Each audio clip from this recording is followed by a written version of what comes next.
We're talking actors and directors who put on the shows. We're talking playwrights and designers who you'll want to know. From the very first rehearsal to the final curtain call. We might be off Broadway, but we're talking about it all. 'Cause we're two local gals With global pals, it's everything, everything, everything theater. with Benita And Ellen. Hello, everyone, and welcome to the Everything Theater podcast, the podcast where we talk about... Everything Theater. Hi there, I'm Benita Zahn. And I'm Ellen Cribbs. Nice to see you all today. Yeah, and I'm just so excited, Ellen, that we finally got the right background for me after what, 3 years? But Took a while. a while, you gotta look into, you gotta ease into this stuff. Hope everybody's doing great. Wow, so much local theater, fabulous theater, cutting edge theater. Ellen and I both. Well, you didn't get to see Dig, did you? I didn't, unfortunately, conflicted with A Midsummer Night's Dream, so... Right, which you just wrapped a fabulous run of. And again, bravo to you and the entire cast, and to Maggie Mancinelli Cahill for just having directed the show beautifully and really reimagined it. And we've got a sponsor this week, Ellen, or is it next week? Next week. Okay, but just in case, if anybody's interested in sponsoring, just reach out to Ellen and me, and we'll hook you up because we know the girls. We got a great show for you today. We're really excited to have Michael Andreaus join us. He is in Ain't Too Proud, which is going to be at Proctor's. We're going to get the exact dates for you before we wrap up the show, because I don't know what our time frame of posting this is, Ellen. We don't usually talk beforehand, it's. But Michael, welcome. You're in Tampa as we talk. Yes, we are. We're in Tampa, Florida right now. Thank you so much for having me on. I'm excited to be here. Now, you play Berry Gordy in this, and Ain't Too Proud is the life and times of the Temptations. I actually play Otis Williams in this show. I started this show playing Berry Gordy. I played Berry Gordy when the show first opened, and I covered Otis Williams, who was one of the Temptations, the lead of the show. And then the gentleman that played Otis Williams before me left to pursue other ventures. And I took over the main role in the show, and I've been doing that since January. So, wow. Yeah.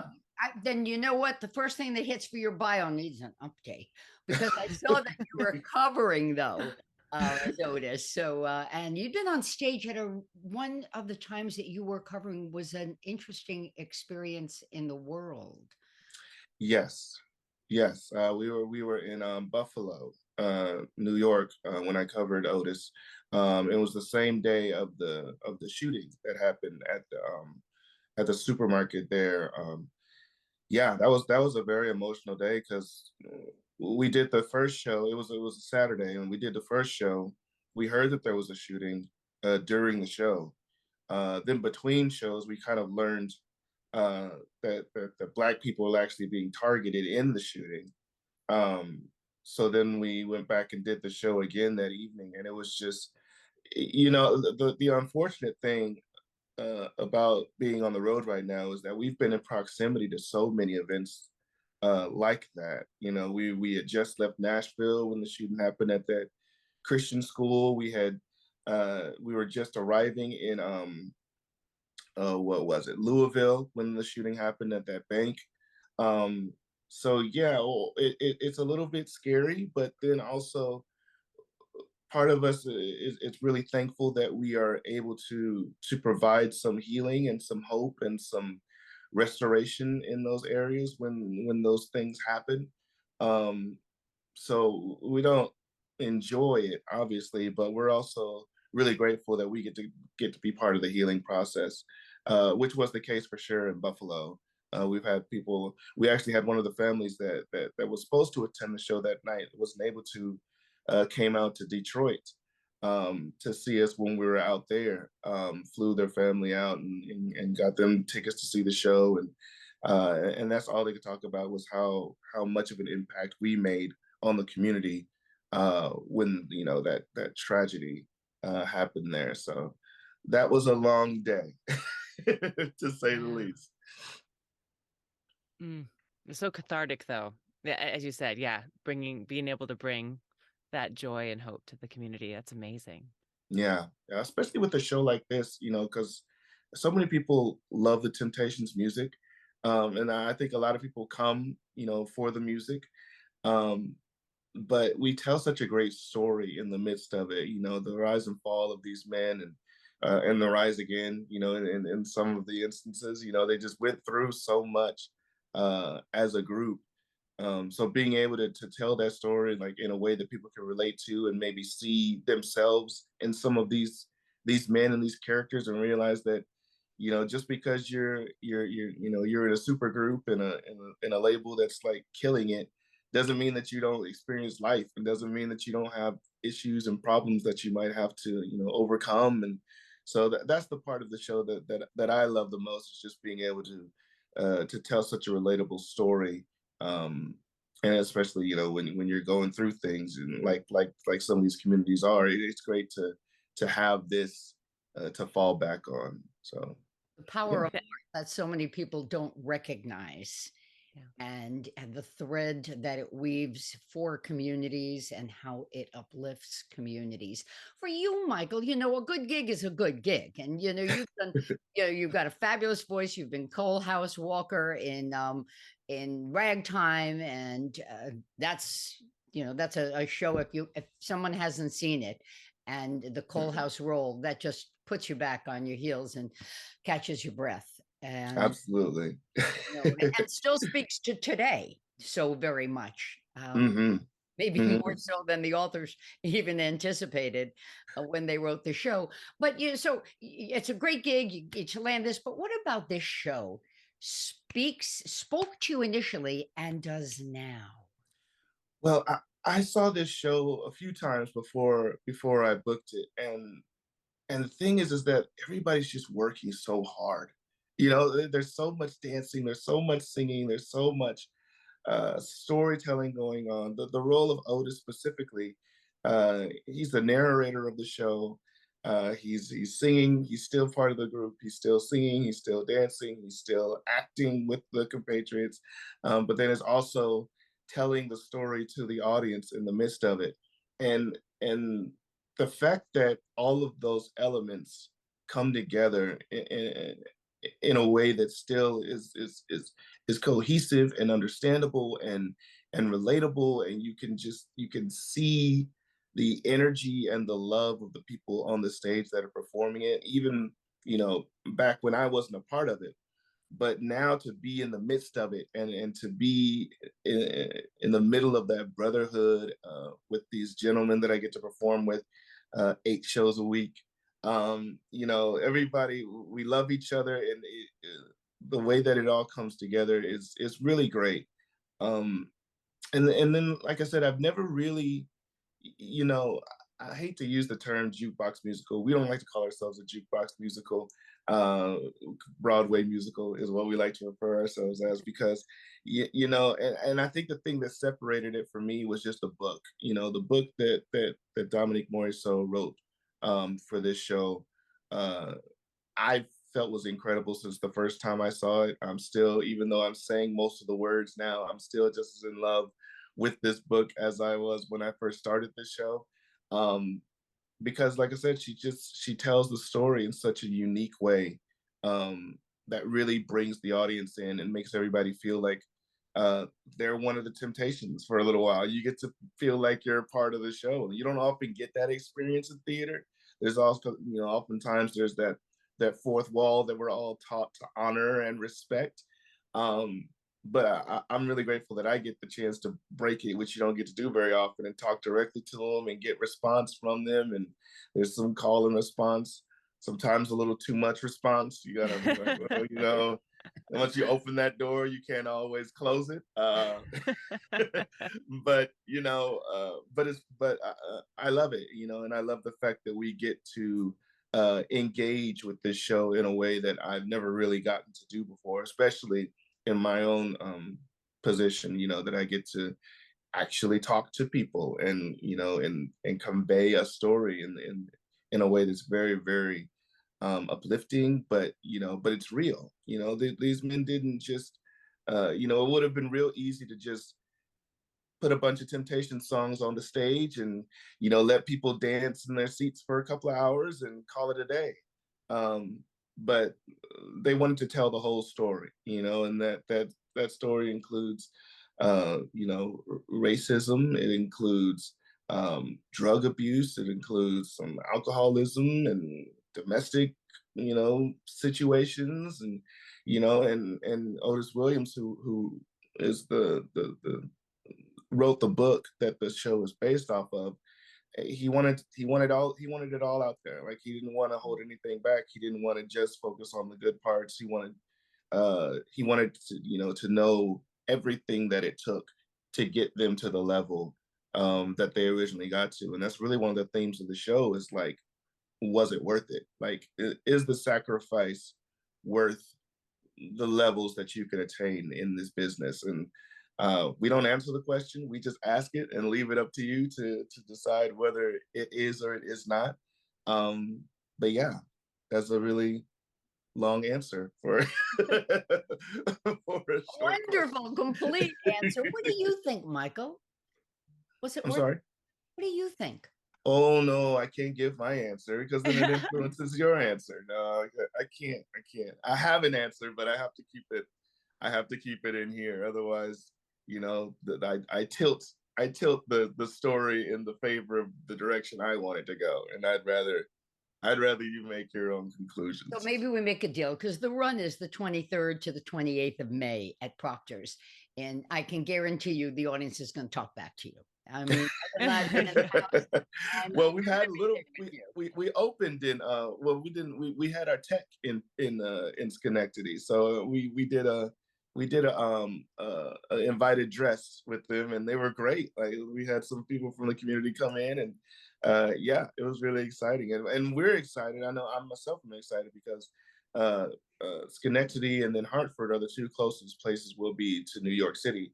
So those are the two places where I'll be able to have some of my friends from the city come in and see me as well. So yeah, I'm looking forward to it. So, but you're going to have to email Ellen and I and let us know what you think. We'll keep it. When the cameras go off, I'll let you A guys little of know. this, right? When we're done recording, I'll give my answer for that question. You guys can know. I don't mind sharing We with you. just like that, you know? I understand.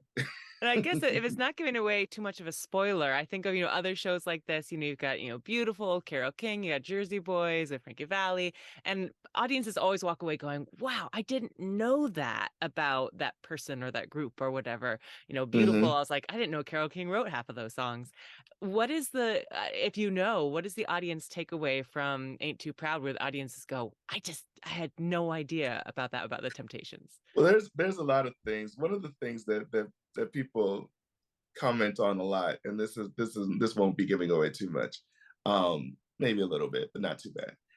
Was that the group was not initially on board for Papa Was a Rolling Stone. That was a song that they, and I would be giving away too much if I told you why, but they were not initially fans of the song, and wanted it to not do well so that they could go back to doing the type of music that they were really wanting to do. They loved doing the ballads. The ballads were their hits, and that's what made them their money.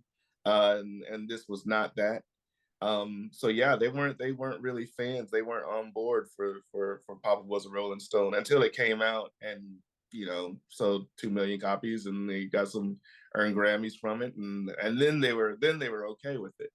But that's one of the things that a lot of audiences walk away, saying that they had no idea about. There are other things too, but that's the one that gives us the biggest kick, because it's we do it in a really funny way. The way we tell this part of the story is a lot of fun, and it's a lot of fun for me personally because I get to cut up a little bit. So yeah, that's probably the thing that I hear more often, and that's a lot of people's favorite part in the show. So that all goes together in a great way. Michael, talk to us a little bit about you opened the door to dancing. That again, I didn't. We did a lot of homework, but I wasn't seeing dancing. Outside of maybe a little bit of what is it, 70, the what do they call this, the 20th annual Putnam County Spelling Bee. So Yeah. a little bit of even that, not so much. I played Mitch Mahoney in that. I sat around most of the time and picked on people. So that wasn't. I didn't dance much in that. No, dancing is, it's a new addition to my world. I mean, I did it in school. I did it in college, but uh, most of the time people just want me to stand in one spot and sing a song and then move and stand in one spot again and sing some more. So yeah, no, this was fun for me though. Like it's really interesting, um, because like I said, it's not really my first language, but thankfully I had a lot of time to learn it because of me covering the role for such a long time. I had a lot of time to get it into my body so that by the time it was time for me to take it over, um, I was able to just use it as a storytelling device, and that's kind of where I'm at with it now. Is that I just have fun with it. And, when you're in the role of Otis, you're not really expected that. Even in the breakdown, they call it moving. It's not. It's dancing. They're. I'm not gonna say that they're lying, but but they're underestimating what the role actually takes. It's actually dancing. Um, but I get to do it with so many guys that are just wonderful. Elijah Ahmad Lewis plays our David Ruffin, and he's doing all the splits and sliding across the stage on his knees and throwing mics up in the air and catching it and all kinds of stuff, jumping in the air and coming down in splits. I don't do any of those things. I was going to So ask about the no, absolutely not. Absolutely not. I had to do some splits in the audition process for this. But even that, eventually they said, you can stop. You you won't have to do that in the show. So you just do this instead. I was like, thank you. Because I don't know that I would still be walking today if I had to do very many more splits. It's not my wheelhouse. Um, but yeah, no, I do love the dance. I love the thing that I love the most is the team really gave me the opportunity to grow into it. Because my first few auditions with the show, I was not good at all. I'm fully willing to admit that my dance was not where it needed to be for a show of this caliber.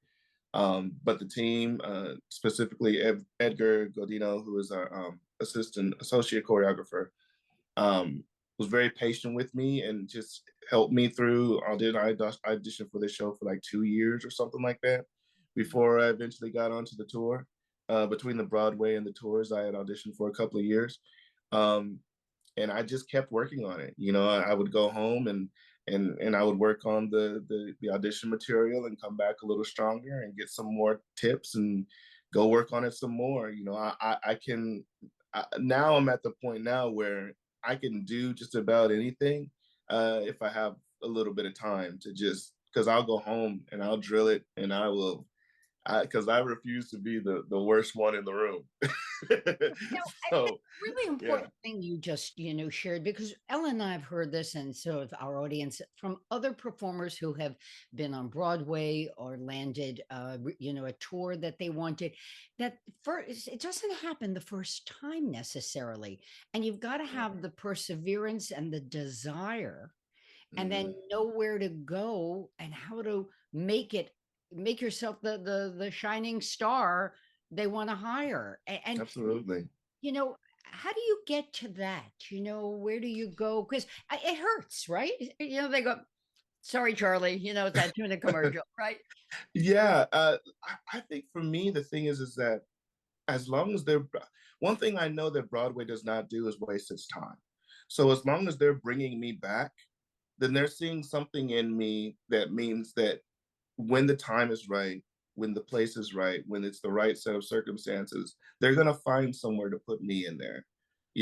As long as because the thing that I saw over time is that there were very few faces that I kept seeing over and over again. Like people would drop off, other people would come in, they would drop off, and the people that I saw over and over and over and over again are the people that I'm now sharing the stage with in this tour. And you just got to keep pressing forward. You got to keep going because if they're bringing you back, then they see something that means that they want you to be a part of the project. You just have to lock in on what that is and hone those things so that you can be, and a lot of it is confidence, honestly. Like I just, it took me a while to believe for myself that I could be a part of this show. Like I said, I went and watched it and saw all the dancing, and I was like, I mean, maybe I can be very Gordy. You know, he dances a few times, but he's sitting at a desk and telling a story. I can maybe do that,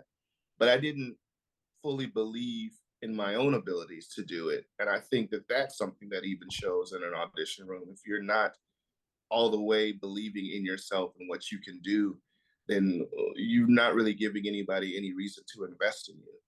And it's a big investment. It's a big investment of time. It's a big investment of money and resources. And, so you have to make them believe that you're able to carry their baby. Because a lot of people not only what are they investing, what they're investing in you going forward, but just the things that are invested to get a project to Broadway, to get a project to a national tour. It's like years of writing and rewriting and workshops and this and that and the other. There's a lot that goes into those things. So you have to show that you believe that you're able to do it before anybody else is going to believe that you're able to get on that stage and do this 8 shows a week.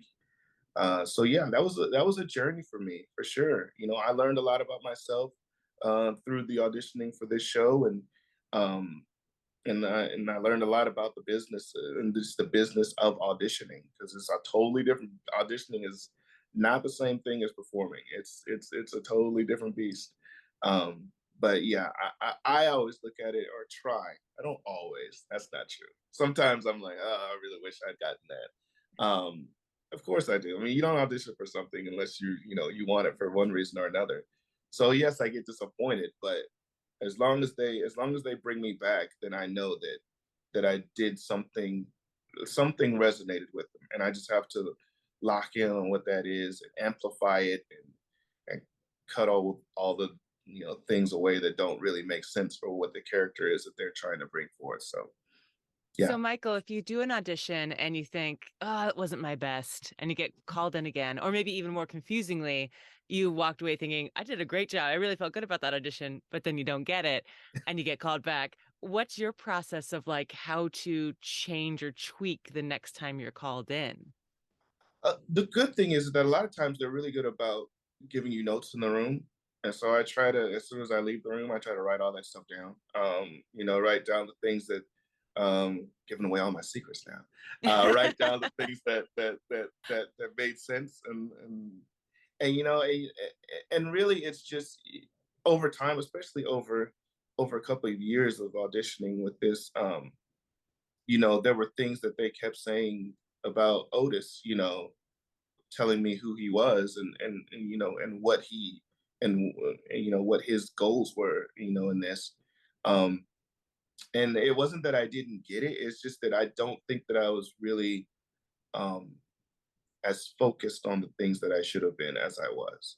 I was hearing the things, but sometimes hearing the things and finding ways to apply them in a way that's real to you is not always the same thing. You can put it on if you. I think sometimes you can put on somebody's notes, um, and just kind of try to do what they want you to do, and that doesn't always ring true, that doesn't always resonate. But if you can truly absorb the things and then apply them to what you are and who you are as an individual, I think that's when you'll start to like break through, and people can actually see you in the role.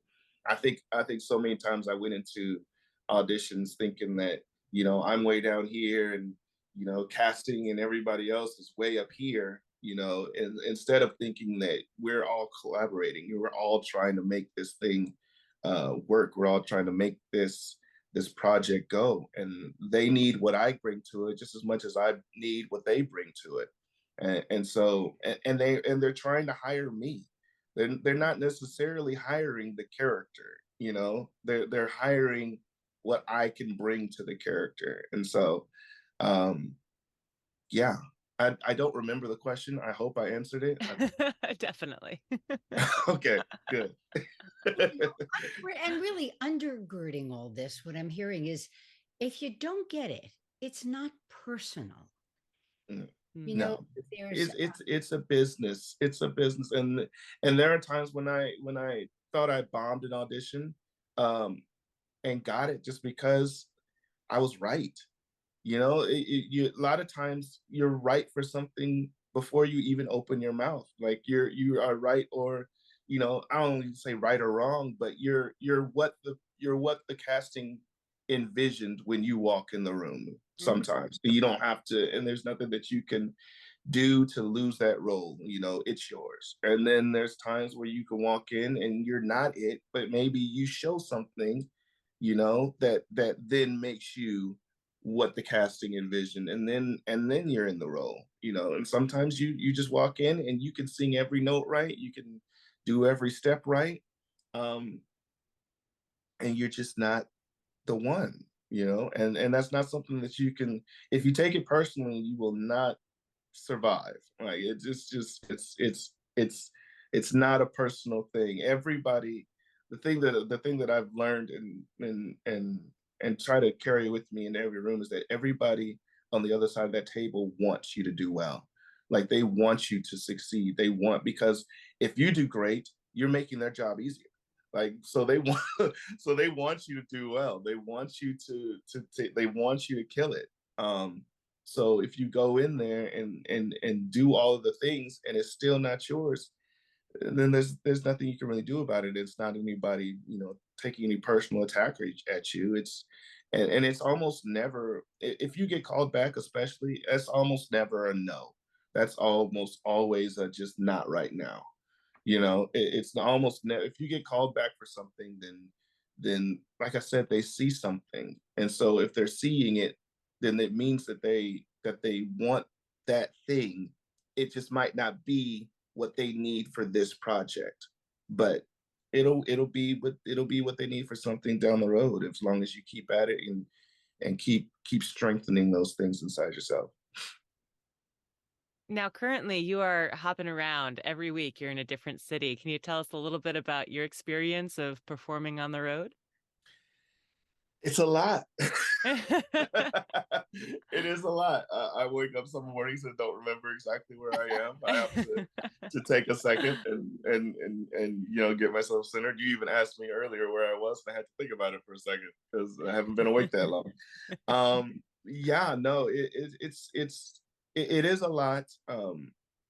I think the thing that I love the most is that this gives an opportunity, because not everybody can get to New York. I mean, not everybody can get, to the city to see a show like this. So being able to bring this show into somebody's backyard where they're comfortable, where they're, just had to just hop in a car and drive 10 minutes or whatever, and they feel like they're at home, especially in a show like this, um, is everything. And it's really, really great. And it gives me an opportunity to, I have friends around the country that get to see what I do. And I've developed a little family with the people that I tour with. We have a we have a group of us that are of a certain age. We call ourselves the chaperones, and we go to different, we go eat together, and we go out and do different things. So yeah, it's a lot, but we get to do it all together, and when you have people that you truly, truly enjoy making art with, and just living life with, then it makes it all not easy, but easier. I'm getting ready to go. We're going to my friend Ryan, who plays Shelly in the show. We're renting a car and we're gonna go to the Star Wars theme park tomorrow on our day off. So getting to do things like that and spend time with people, that's really what makes it um, great and what makes it worth it. Being away from your home base, being away from your friends and your family, and got a girlfriend in Oklahoma that I don't see as much as I'd like to. But those are the things that you kind of have to sacrifice, and in that way, it makes it a lot easier to kind of relate to Otis and to his story in the show. The whole idea of like things that you sacrifice in your life, um, to make your mark on this business and to hopefully make a way into this world. It's very much a real thing. Like there are things that you don't get to do. You miss birthdays, you miss most holidays, you miss, things in order to be a part of this family. Some days it's worth it. Some days it doesn't always feel like it is. But at the end of the day, I'm very, very grateful to be a part of this, to be out here telling this story. It's not very often, in musical theater that you get to tell you get to tell a story, a Black story, and oftentimes when you do, it's usually one that's like rooted in pain. As much as I love Coal House, that's tough to do. That's tough to you got to go to some dark places with that show, and that's tough to bring up in yourself. Every time you step on a stage, you have to like bare your soul, in ways that can be kind of uncomfortable. So getting a chance to tell a story of Black men who really, really reach the height of heights with their art, um, it makes it, that much better. The fact that I get to tour this show specifically, being a Temptations fan and a Motown fan my whole life, the fact that I get to tour this show and tell this story, I mean, I really couldn't ask for anything better. And the fact that it's my first national tour is like Yeah. even better than all of that. Michael, So we're yeah. going into the lightning round now. Okay. We got 5 minutes, and Ellen puts on her special hat. Okay, I'm ready to go. So this is our close-up segment, Michael, where we just ask some rapid-fire questions about you. So Michael, are you ready for your close-up? I am ready. Here we go. So what was the moment in your life where you just knew, I have to do theater? It was when I saw Dreamgirls in the movie theater. I saw it and I saw Eddie Murphy and Beyonce and Jennifer Hudson on the big screen, and I was like, that's what I want to do. Like I didn't. Yeah, and then I did Dreamgirls later on. I played Curtis Taylor Jr. in that show. So yeah, it was a full circle moment for me. Perfect. What did your family think when you said, I'm going to go do theater? Well, they knew I could sing. That I've been a singer my whole life. And I have a great family. They would have supported. If I said I wanted to build rocket ships, they would have supported it. So they were always 100% behind me. Have been, and I try to be the same for them. So yeah. Is there another show? Obviously, Dreamgirls had a big impact. Was there another show that just really spoke to you, that had a lasting impact and continues to have an impact on your life, whether you were in it or even just saw it? Ragtime for sure. And before I played Coal House in it, I saw it, and then after I saw it, I played in the ensemble later on in a community theater production of it before I played Coal House. Um, and that's my favorite musical. I mean, I love the show that I'm doing, but that musical is just the marriage of story and song and all the different threads that there are in that one that just come together. It's chef's kiss for me. It doesn't get much better than Ragtime. So that's the one that had the most influence on me. The fact that a story like that could be told in that way, was mind blowing to me. Are there some roles or shows on your bucket list that you think, I got to do this? Yes, I would love to play Washington in Hamilton. That's the next one that I'm kind of trying to manifest for myself after I'm done with this one. Um, yeah, I love the Hades, Hades and Hadestown. I feel like that would be a really fun stretch in like the other direction from the type of show that I'm doing right now. Those are probably the two that jump to my mind I would play Cole House anytime, anywhere. You just, you never learn enough about that character. So any more times I get to play him, that's great also. Here's a silly question because we love bloopers on the show. So is there a moment on stage where you had a big whoops moment or one that you've seen? Yes, and my cast members constantly make fun of me for it, so I'll go ahead and share it. There's at the end of the show, you're kind of talking about different characters' demises, and one of them, David Ruffin, actually passed away from a drug overdose, and the line is that his body was found in a drug house, and then you talk about Blue, and the line for him is his body started failing because of cortisone shots that he was taking. Well, I got him mixed up. so I talked about David and how his body was found in a drug house, and then I went to Blue, and I also said his body was found in a drug house, and then so I had to backtrack and no, wait, it wasn't. It was the other thing. So yes, they're apparently everybody was in drug houses that night, and they never let me live it down. They're on me about it constantly. So yeah, that's one that I'll share. Well, May 23 to 28 at Proctor's Theater, Ain't Too Proud, The Life and Times of the Temptations. Come prepared to delight, to talk back a little when you're invited to. But not too much. But no end. And cheer wildly when you see Michael. And it's been just a delight sharing this time with you.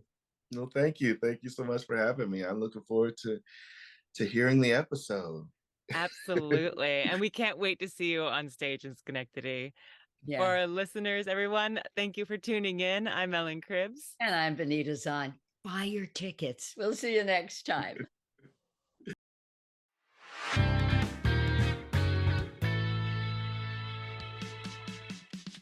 Thank you so much for listening to the Everything Theater podcast. Special thanks goes out to Alice Grinling for our photography and Justin Friello for composing our amazing theme song. Please remember to subscribe to our podcast and follow us on Facebook, Twitter, and Instagram. If you want to share your thoughts or what's going on in your theater community, you can reach out to us on social media or through our email at everythingtheaterpodcast@gmail.com. Till next time, it's everything, everything, everything.